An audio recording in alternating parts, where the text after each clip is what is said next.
capítulo 158, governo interno. Antes subjugo o meu corpo e o reduzo à servidão, para que, pregando aos outros, eu mesmo não venha de algum modo a ficar reprovado. Paulo, na primeira epístola aos Coríntios, capítulo 9, versículo 27. Efetivamente, o corpo é miniatura do universo. É imprescindível, portanto, saber governá-lo. Representação em material terrestre da personalidade espiritual, é razoável esteja cada um atento às suas disposições. Não é que a substância passiva haja adquirido poder superior ao da vontade humana. Todavia, é imperioso reconhecer que as tendências inferiores procuram subtrair-nos o poder de domínio. É indispensável esteja cada homem em dia com o governo de si mesmo. A vida interior, de alguma sorte, assemelha-se à vida de um Estado. O espírito assume a autochefia, auxiliado por vários ministérios, quais os da reflexão, do conhecimento, da compreensão, do respeito e da ordem. As ideias diversas e simultâneas constituem apelos bons ou maus do parlamento íntimo. Existem no fundo de cada mente extensas potencialidades de progresso e sublimação, reclamando trabalho. O governador supremo, que é o espírito no cosmos celular, redige leis benfeitoras, mas nem sempre mobiliza os órgãos fiscalizadores da própria vontade. E as zonas inferiores continuam em antigas desordens, não lhes importando os decretos renovadores, que não hostilizam nem executam. Em se verificando semelhante anomalia, passa o homem a ser um enigma vivo, quando se não converte num cego ou num celerado. Quem espera a vida sã, sem autodisciplina, não se distancia muito do desequilíbrio ruinoso ou total.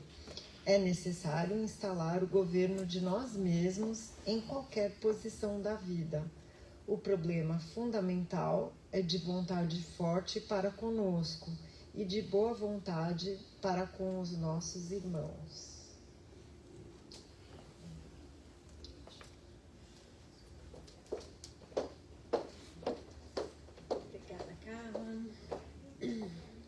Antes de fazermos a nossa prece, vou fazer aqui alguns avisos, né, da casa. Oi, entrei no lugar errado.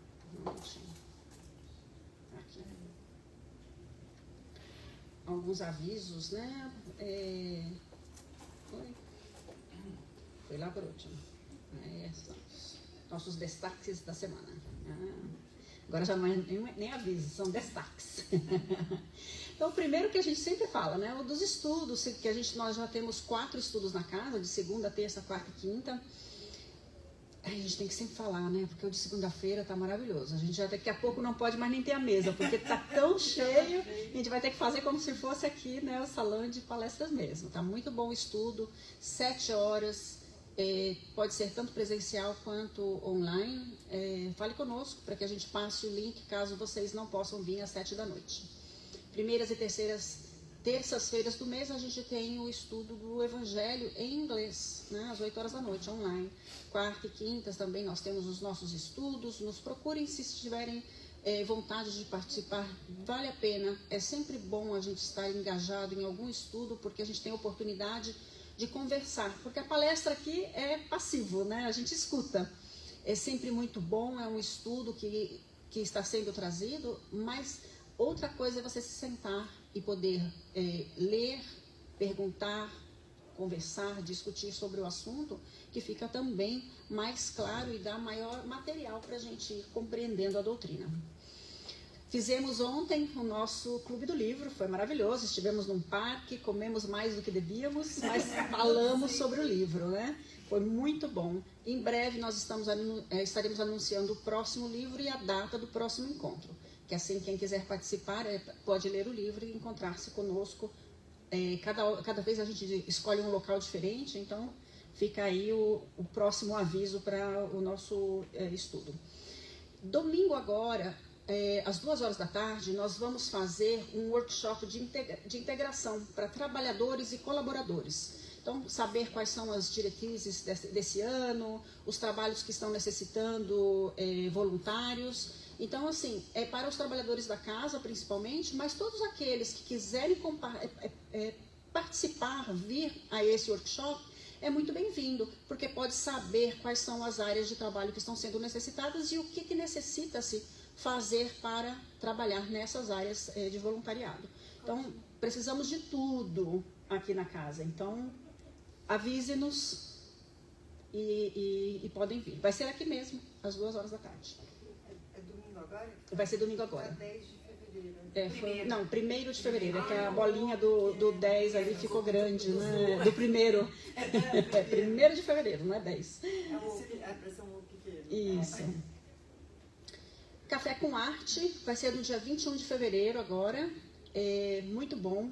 Está sendo assim bem visado, né? Então, busque-nos, procure-nos também para que vocês possam participar. É sempre muito gostoso estar participando de mais esse evento nosso. E por último, o Grupo do Bem está pedindo ajuda. Eles tiveram que fechar a cozinha que eles tinham. Então, temporariamente, até que seja conseguida uma cozinha nova, eles estão pedindo colaboração com quentinhas. Quando eles não conseguirem juntar as 100 quentinhas, eles vão distribuir sanduíche para as pessoas de rua, né, que estão necessitadas. Então, se alguém pode colaborar com quentinhas, serão muito bem-vindas. Ou entregar no Bezerra de Menezes, ou falar com a Tereza, porque a Tereza geralmente ela está junto com o grupo da cozinha e ela pode levar para quem não quer ir até lá embaixo. Então, se alguém aí cozinha e gostaria de participar, 5, 10, 20, 100 quentinhas, a quantidade que puder, é sempre muito bem-vindo. Então fica aqui o nosso convite para esse auxílio que vem crescendo muito e que o pessoal, eles estão esperando. Vocês viram a fila na foto? Eu fechei, devia ter mostrado, né? É uma fila imensa. Então, realmente, eles contam com essas 100 quentinhas para fazer. E aí, se eles não conseguem juntar, eles vão estar entregando sanduíche, que ajuda, mata a fome, mas não é um almoço, né? É diferente quando a gente serve uma comidinha. Vamos, então, fazer a nossa prece. Elevando os nossos pensamentos ao alto, agradecendo a Deus, nosso Pai, Jesus, nosso amado Mestre, aos espíritos amigos que aqui se encontram, preparando o ambiente, não somente para nos auxiliar nesses estudos da noite, mas também para nos amparar, nos fortalecer, nos inspirar. Te pedimos, Senhor, que esteja sempre conosco, nos auxiliando a que cada dia possamos compreender um pouquinho mais a Tua justiça, o Teu amor, para que o nosso planeta possa, mediante o nosso trabalho individual em nós mesmos, possamos servir, quem sabe, como modelo de boa conduta, de amor ao próximo. Inspira-nos e inspira também a trabalhadora que vai fazer o estudo da noite, que ela também possa ser bem inspirada para que seus estudos sejam nos ofertados de forma objetiva, clara, e assim conseguirmos ser um pouquinho melhores a cada dia com todos esses ensinamentos que recebemos. Fortalece-nos, inspira-nos e ampara-nos hoje e sempre, que assim seja. Então a gente vai ter essa palestra com esse título muito bom, Amar o Próximo como a Si Mesmo. Agradecemos, Jara, amiga nossa aqui, trabalhadora do coach da mesma casa, né? Então vai fazer pra gente então essa palestra da noite de hoje. Muito agradecemos. Temos causa. Isso mesmo. Isso aí. Gente, boa noite a todos. Que a paz do Mestre Jesus esteja em nossos corações e que possa nos inspirar para a reflexão da noite. Não é uma palestra, não é um estudo, É simplesmente algumas palavras que trazemos, que não são nossas, não são nossas, mas sim da doutrina espírita, e que elas possam cair em nossos corações como uma semente e possa germinar e podermos fazer colheitas delas no nosso dia a dia. Como Claudinha já falou, nós temos a reflexão, tem o tema amar o próximo como a si mesmo. Mas além da Teresa ter convidado para a gente fazer essa reflexão nessa noite, ela também me fez um pedido especial. Primeiramente, eu gostaria de saber quem é aqui que faz parte do estudo da casa. Levanta a mão, por favor. Pode levantar, gente, não fica comigo, todo mundo fica assim. Então vamos fazer, que bom. Pois é, vou falar, a Teresa não me permitiu, mas é que hoje ela me pediu para fazer um teste surpresa. Sabe, lembra daquele na escola, quando você chegava na escola e de repente o professor, hoje tem teste? Pois é. A TT me pediu isso hoje e aqui, então, a nossa primeira pergunta, e ela está lá com o livrinho atrás para anotar os pontos de quem acerta, tá? Então, a nossa primeira pergunta do teste é o seguinte: quem é que nos trouxe essa máxima? Jesus. Quem? Jesus. Sim, Jesus reiterou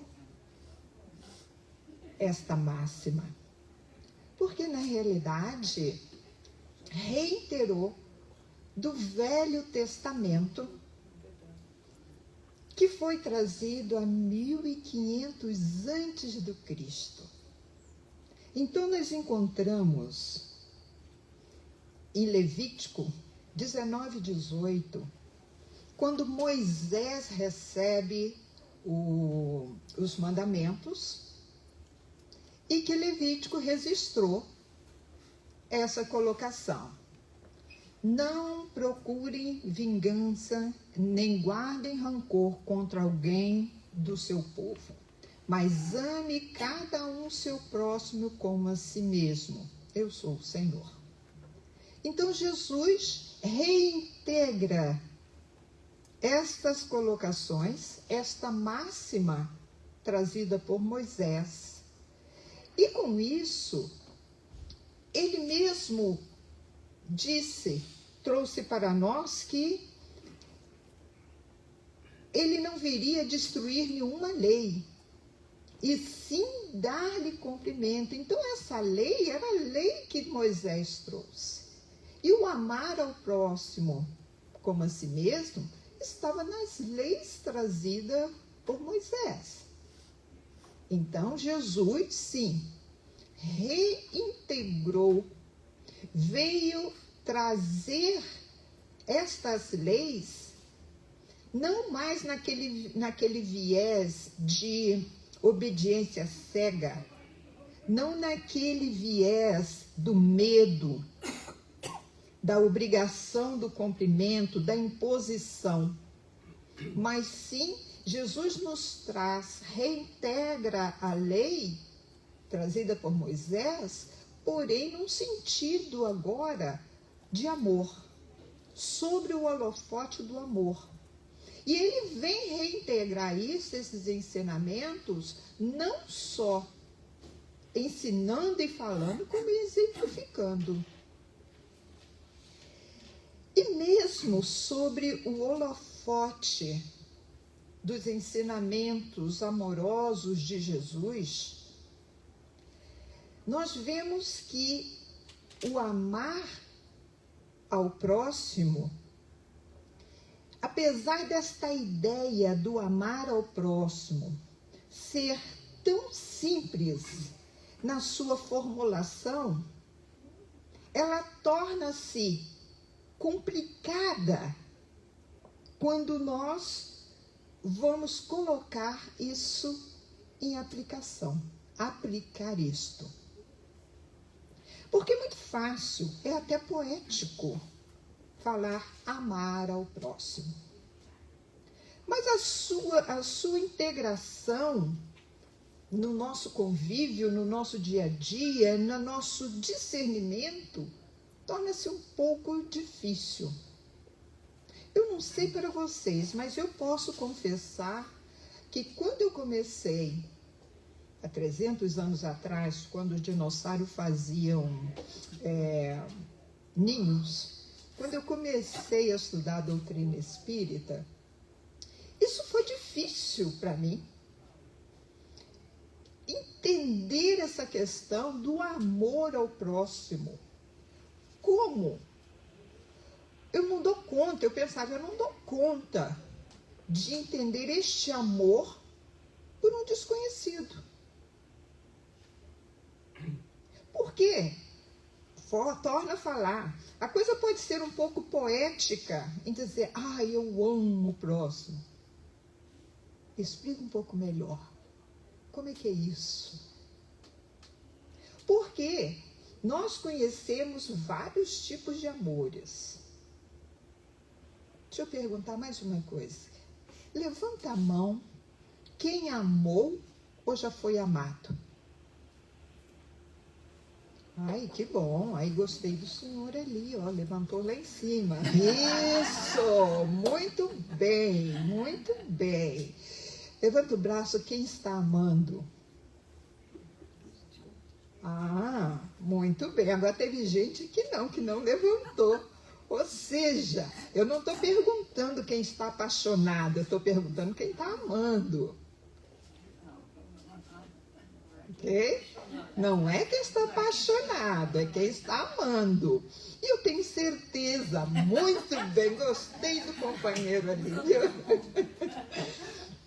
E eu tenho certeza que não existe neste mundo quem não ame. Ou que nunca foi amado. Todos nós amamos, conhecemos o amor, nós conhecemos porque nós vivemos isso. Tá certo que são vários tipos de amor. É o amor de mãe, é o amor de pai, o amor de irmão, da esposa, do esposo, do amigo.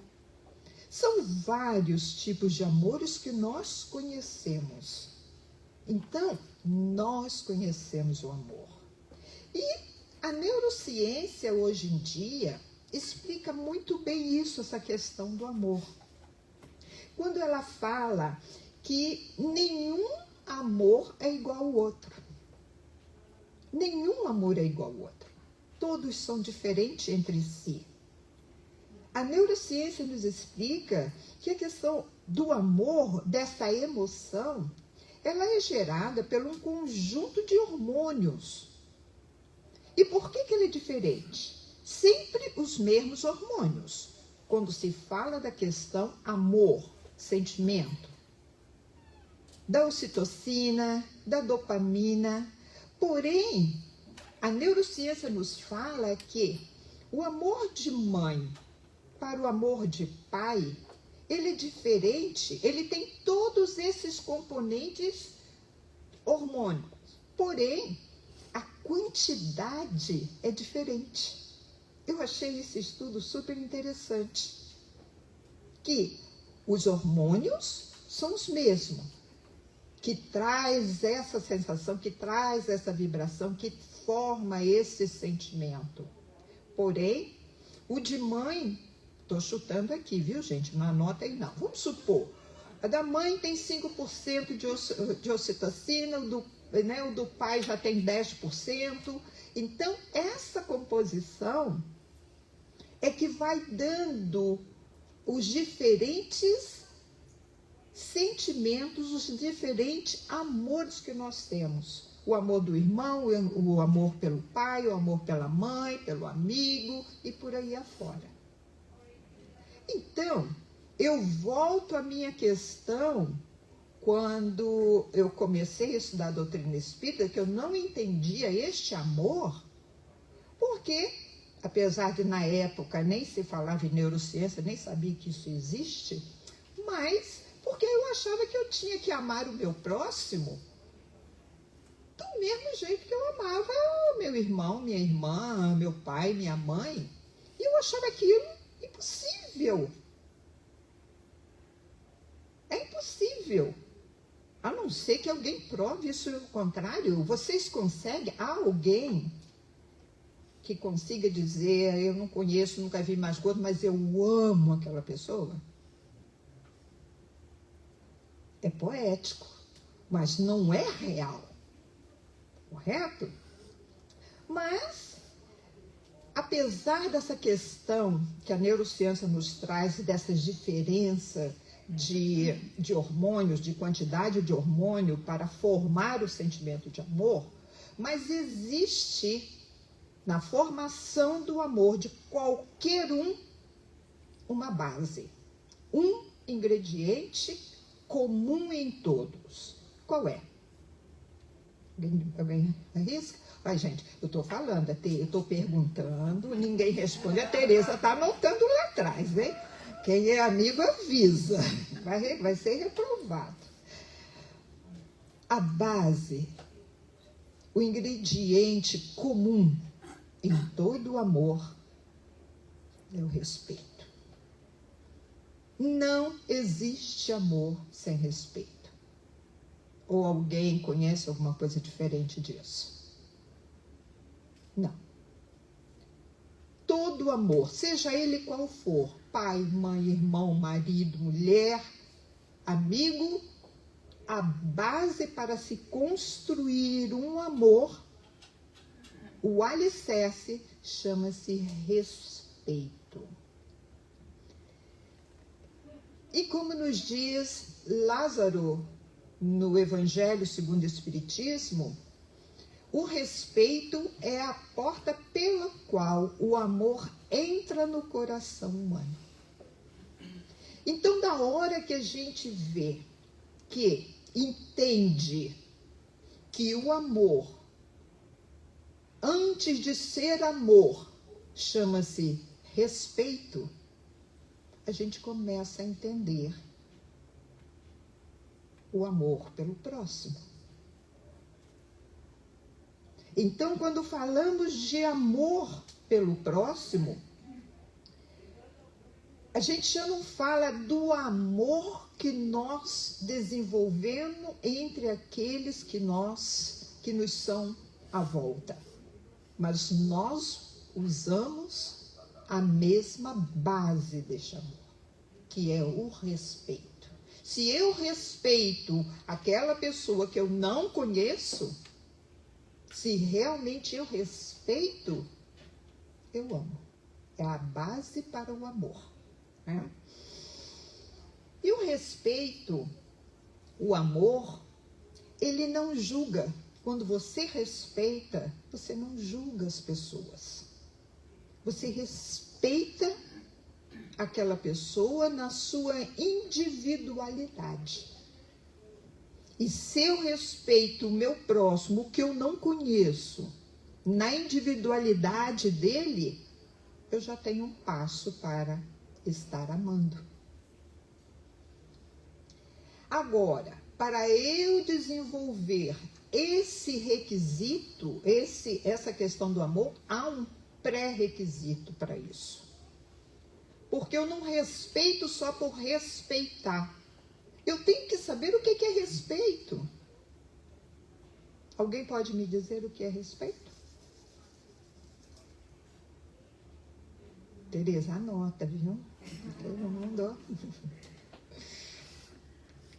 O respeito, é o que acabamos de falar, é aceitar o outro dentro da sua individualidade. Do mesmo jeito que nós buscamos respeito. Nós gostamos que sejamos respeitados como somos. Não é assim que ocorre? Então, respeito é aceitar o outro na sua individualidade, com os seus limites. E o pré-requisito para nós entendermos isso chama-se respeitar a si mesmo. Se falamos que respeito é amor, nós colocamos respeito / amar a si mesmo. Então, eu falo, é muito conhecido, é muito falado hoje em dia, né? Você tem que se amar. Mas como é que eu posso me amar se eu não me respeito? O amor começa de respeito a si próprio. E esse é um trabalho a ser feito conosco. Porque se eu não me respeito, eu não vou saber respeitar o outro. E como é que é esse autorrespeito? Alguém tem mais ou menos alguma ideia? O que seria este autorrespeito? Não? Aceitar a sua própria alimentação. Isto. Aceitar a sua própria limitação, as qualidades. Porque muitas vezes a gente tem qualidades, muitas vezes até, não, mas quem sou eu? Eu não posso fazer isso. Quem sou eu? Eu sou um pobre coitado. Não, a gente tem que se auto-reconhecer. O que eu já adquiri de bom? O que eu tenho de bom em mim? Reconhecer e fortificar isso. Também conhecer as limitações. O que eu posso, o que eu não posso. O que eu sou, o que eu não sou. As minhas peculiaridades. Olha só, deu um nó na língua, viu? Peculiaridade. Tá vendo? Todo mundo enrolou a língua. Saber isso. Quem sou eu? Como eu sou? E começar a trabalhar isso. O respeito a mim mesma. A partir daí, eu vou começar a respeitar. O amar a si próprio, muitas pessoas dizem assim, mas isso é uma questão de egoísmo. Ou de narcisismo. Não, não é. Não é. Porque eu preciso me respeitar, eu preciso me amar, sem também com isso me vangloriar. Olha, eu sou a rainha da cocada preta. Eu sou a boa nisso. Não. Ninguém é tão bom que não possa melhorar. Ninguém é tão bom que possa melhorar. A pessoa pode ser o bam, pode ter PhD, pode ter master, pode ter o que for. Vamos botar aí um grande cientista. Será que esse grande cientista, ele pode conhecer de um monte de coisa? Será que ele sabe fritar um ovo? Será que ele sabe trocar uma fralda? Então, mostrando que ninguém sabe tudo e ninguém é o bambambam do bambambam. O único que nós conhecemos com tudo isso e mais um pouco é quem? Jesus. É Jesus. Então, reconhecer que temos qualidades, muitas. Graças a Deus, nós já caminhamos. Olha, desde que nós fomos criados, simples e ignorantes. E viemos nessa trajetória. Quantas reencarnações nós já tivemos, gente? E essa é a nossa melhor reencarnação. Essa é a melhor de todas. Vamos dizer que nós já tivemos o quê? Umas 500? Põe mais, né? Vamos botar aí por baixo. 500? Então, dessas 500, essa é a melhor. É a nossa melhor versão. Então, nós temos que admitir isso. Temos que conhecer a nossa capacidade e fazê-la progredir. E automaticamente também reconhecer as nossas faltas, os nossos defeitos. Porque aqui ninguém tem defeito. Aqui no Cefa não, né, gente? Eu estou falando de gente de fora.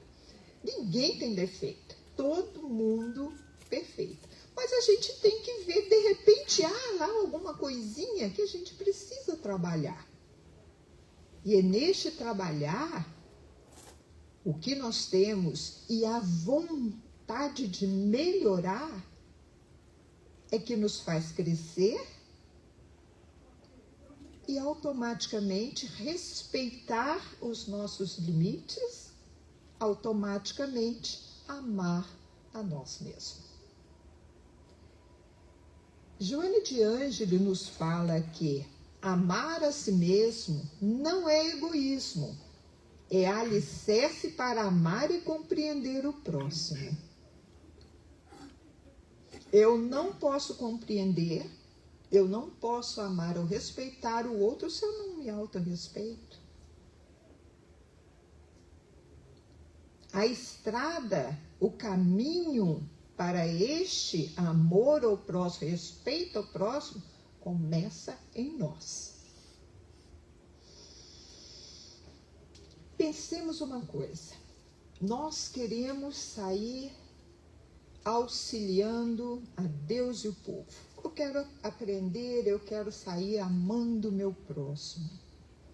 O que eu estou distribuindo àqueles que estão à minha volta? Imaginemos que nós somos uma fonte de água. Ok? Está brotando essa água, como se essa água brotasse de dentro de nós. E eu estou saindo oferecendo esta água àqueles que estão à minha volta. Que água que eu estou oferecendo? Qual é a qualidade dessa água? Ela está boa? Ela está filtrada? Ela alimenta ou ela envenena? Coloquemos essa imagem na nossa mente para podermos analisar o que nós estamos oferecendo ao outro. Então, se eu não limpo esta fonte, o que eu vou oferecer não é. Imagina, você tomaria um copo d'água de uma fonte impura? Ok? Então imagina, o que eu quero oferecer ao próximo? O que eu quero oferecer ao próximo?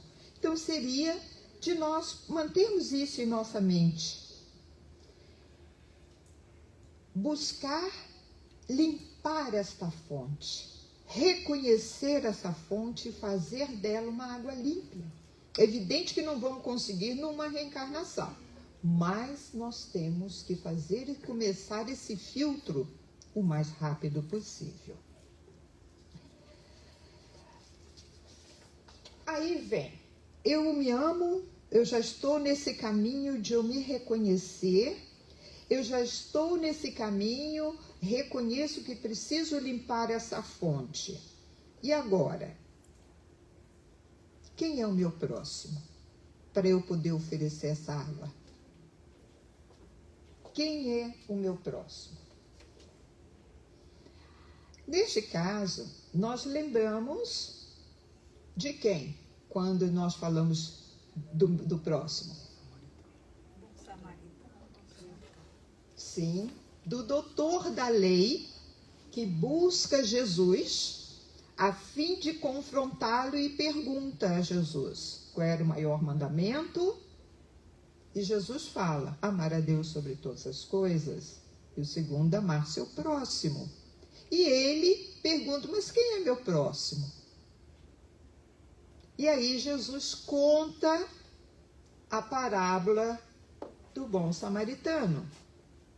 Rapidamente dando uma pincelada, porque eu sei que todo mundo sabe dessa parábola de trás para frente, de frente para trás. Só dando uma pincelada, ele fala que um viajante... Antes de eu falar disso, essa parábola, gente, ela é tão profunda, ela tem estudo nessa parábola para um seminário, na profundeza que é. Porque Jesus, nenhuma palavra que Jesus nos trouxe, nenhum ponto, nenhuma vírgula foi dita ao acaso, foi dita ao vento. Todas as palavras têm um significado profundíssimo. Mas só dando uma pincelada rápida, ele fala de um viajante que saía de onde para onde? Tereza anota, ninguém sabe. De Jerusalém para Jericó. Correto? Concordam? Para Jericó. Então, ele fala que um viajante descia de Jerusalém para Jericó. Dando uma pincelada rápida, Jerusalém era uma cidade tida como uma cidade espiritual, porque lá ficava o templo onde as pessoas iam e migravam para lá para poder orar. Então, ela ficava no alto, tinha lá o Messias, que eles iam lá para orar. E Jericó ficava mais abaixo e era tido como uma cidade comercial. Era uma cidade de comércio, onde se trocava as mercadorias, onde havia as barganhas, onde havia o comércio naquela cidade. Então havia de tudo naquela cidade.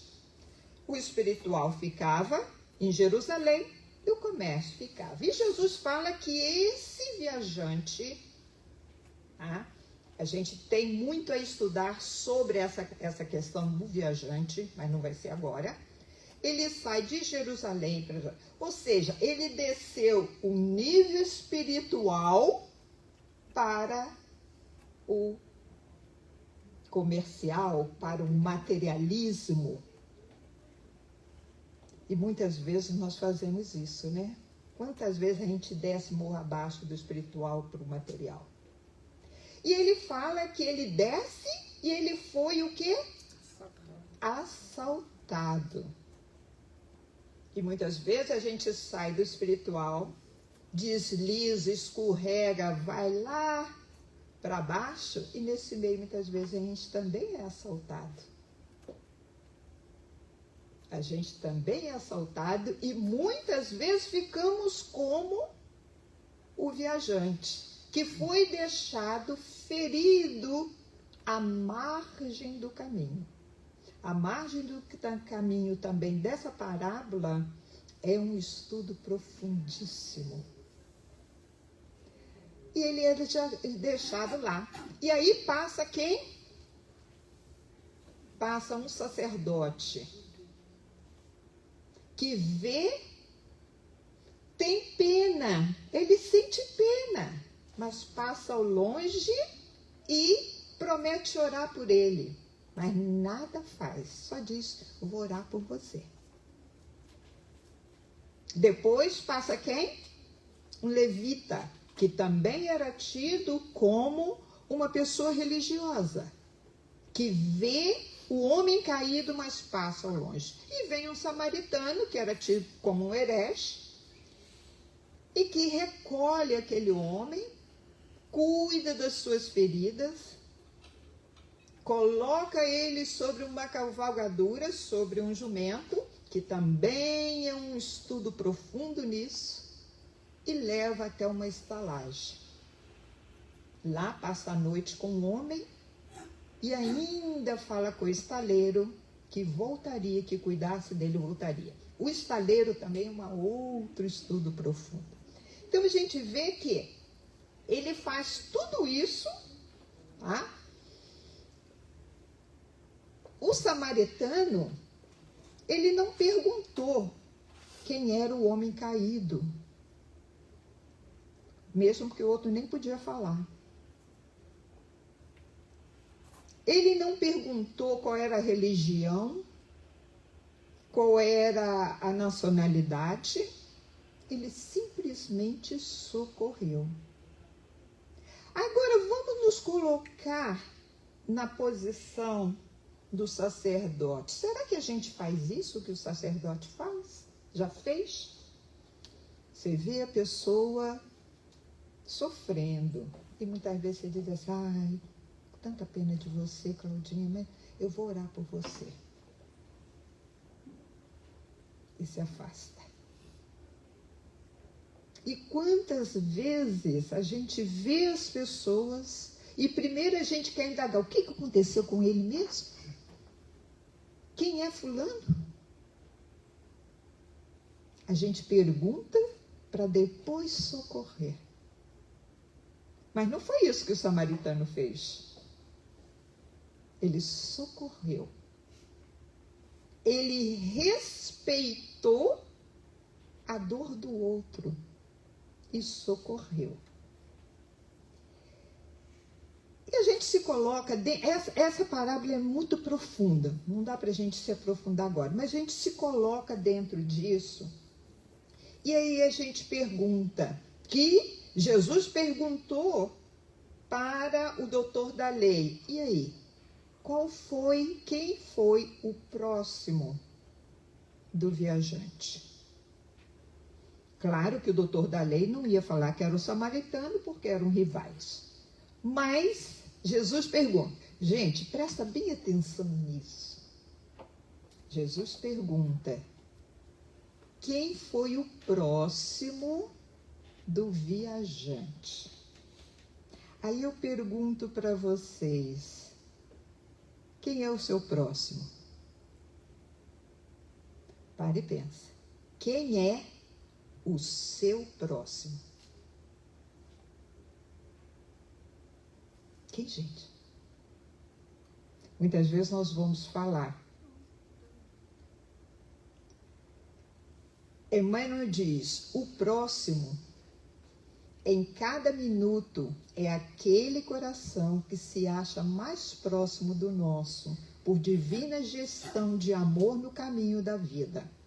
No lar, é a esposa e o esposo, os pais e os filhos, os parentes e os hóspedes. Isso está em Taça de Luz, no título Diante do Próximo, de Emmanuel. Realmente, preste atenção, ele fala: o próximo é o próximo.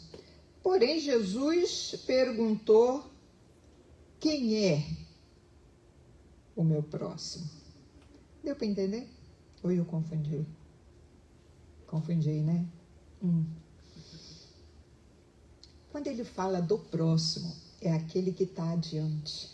Quando eu falo do meu próximo, porque veja bem, o homem foi socorrido e Jesus pergunta: quem foi o próximo do que estava caído? Continuo confundindo. O meu próximo é aquele que me socorre. O meu próximo é aquele que me socorre. Porque todos nós também somos enfermos, nós também somos caídos e nós também temos pessoas que nos ajudam, que nos socorrem. Ou não temos? Ou nós somos autossuficientes? Não somos. Então nós temos o meu próximo, é aquele que me estende a mão quando eu preciso. E o próximo é aquele a quem eu estendo a minha mão. Descomplicou? Complicou mais. Ok? Então, quando ele fala aqui, Emmanuel fala o próximo, é aqueles que estão à nossa volta. Se nós não conseguimos ajudar aqueles que estão à nossa volta, nós não conseguimos usar de fora. Porque muitas vezes a gente até faz lá fora, tá? Mas muitas vezes buscando entre aspas, um reconhecimento. Se não foi aqui, é lá em cima. Vai falar: não, olha lá, tá vendo? Eu fui para a campanha do quilo, olha, não, eu fiz as marmitas que a Tereza falou lá, eu fiz as marmitas. Eu dei tantas marmitas. E a gente fala, ó, anota aí, viu? Dei tantas marmitas. Você já faz com uma segunda intenção.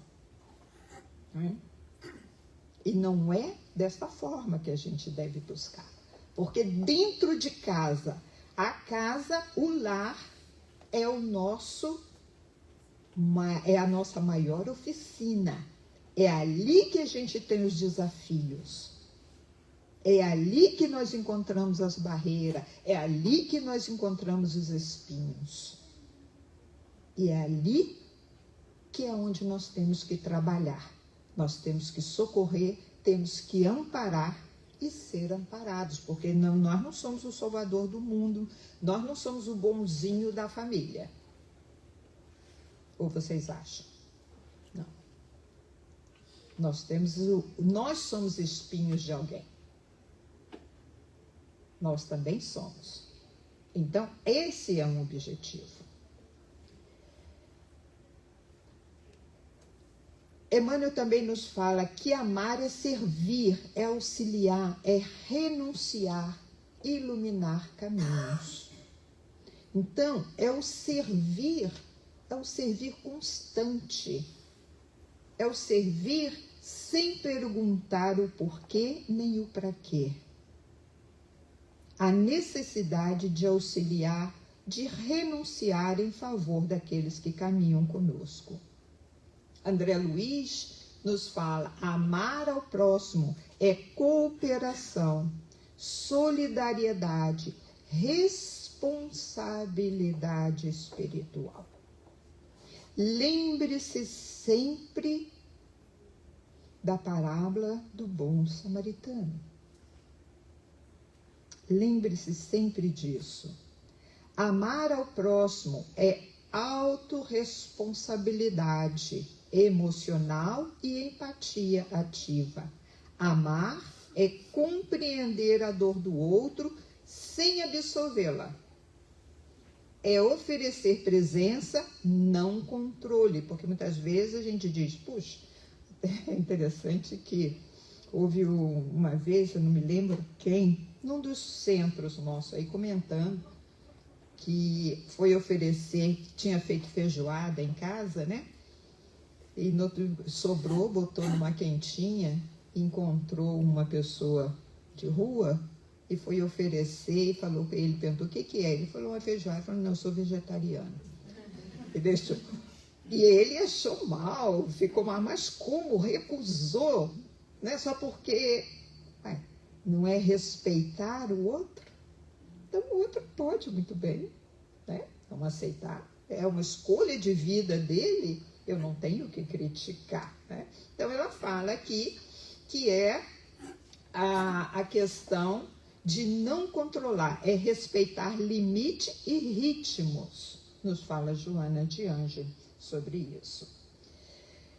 E só para que a gente fixe sobre essa questão de auxiliar, principalmente iluminar caminho, eu não sei de quem é este conto, mas eu gostaria de trazê-lo para vocês como uma reflexão. Conta que numa pequena vila entre montanhas vivia um homem chamado Elias. E Elias, ele vivia com uma lanterna acesa para cima e para baixo, pendurada ao pescoço. Seja de dia ou de noite, estava Elias andando pelos caminhos afora com esta lanterna. As pessoas faziam chacota, brincavam sobre o jeito do Elias ser com a sua lanterna, mas ele não se importava.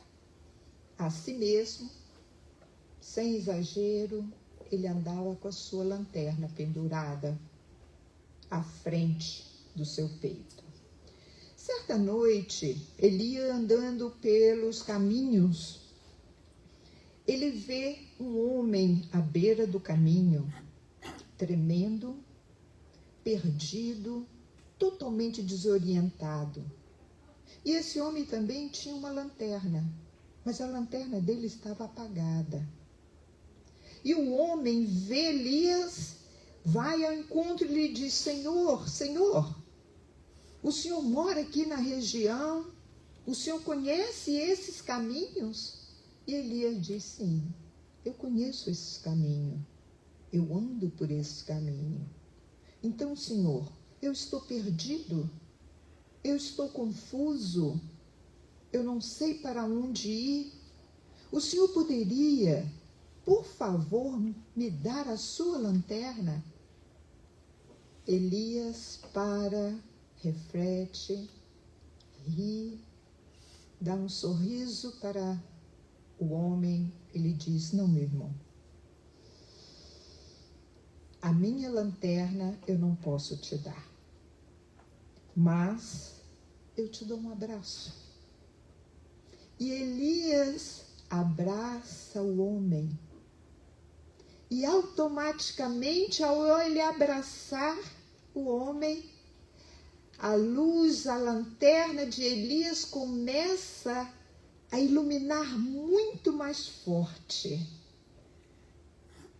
E a lanterna do que foi abraçado começa a acender. E ele diz: veja, você já tem um pouco de luz. E ele fala: oh, Elias, Senhor, muito obrigado. O que eu posso fazer para pagar, para te agradecer essa luz que você me traz de volta? Ele diz: o agradecimento é você continuar caminhando por esses caminhos. E todo aquele que você encontrar sem uma luz, abrace-o, para que a luz dele possa acender e a sua se intensificar.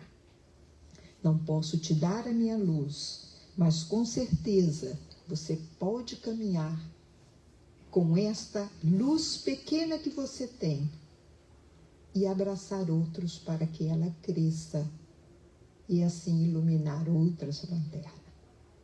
Que nós possamos continuar caminhando e fazer com que a nossa luz interna possa brilhar cada vez mais, toda vez que a gente encontrar alguém que esteja com a sua luz apagada e a gente possa compartilhar a nossa luz para com eles. Que Jesus nos abençoe e nos agradeça em sua graça.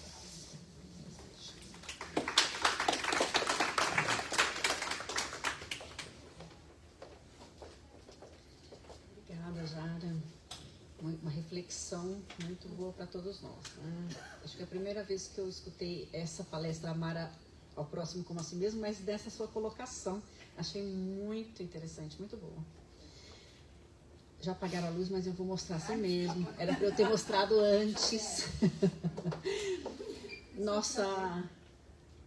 O nosso congresso, né? A conferência da Flórida, que vai acontecer em abril. Né? Quem estiver interessado, já estão à venda os ingressos. Vai ser em Orlando, 11 e 12. Né? Então, se quiserem mais informações, a gente vai ter o cartaz ali fora também. Vamos fazer então a nossa prece e depois vão passar convidando-os para o passe. Não é necessário que todos vão. Aqueles que tiverem interesse poderão participar, senão permaneçam no seu próprio assento ou podem sair em seguida. Tá? Antes do nosso passe, então, vamos fazer a nossa prece final. Mantendo os nossos pensamentos elevados, te agradecemos, Pai, uma vez mais, pela oportunidade da noite, do estudo, do aprendizado, da compreensão dos teus ensinamentos de amor, de justiça. Pedimos por nós, por cada um de nós que aqui nos encontramos, para que possamos, sentindo a Tua presença, o Teu amor, sermos capazes de olhar a tudo e a todos, vendo a Tua presença em toda parte. E que este amor, como nessa lanterna, ele possa aumentar-se a cada dia um pouco mais, conforme abraçamos esses irmãos do caminho. Te pedimos, Senhor, uma vibração de paz e amor por todo o nosso planeta, nesses momentos de tantos conflitos. Uma vibração ainda por todos aqueles que não têm lar, que estão nas ruas, creches, asilos. Por aqueles que estão doentes, seja do corpo ou da alma. Pelos endurecidos, pelos que se demoram na violência. Por aqueles, Senhor, que se retiraram da vida. Pedimos por todos nós, todos os nossos familiares, amigos, companheiros de trabalho, por todos aqueles que atravessem os nossos caminhos. Inspira-nos, ampara-nos e se conosco, hoje e sempre.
dúvida, Cira. Aqui tem que dar finish? Então, acho que sim, né?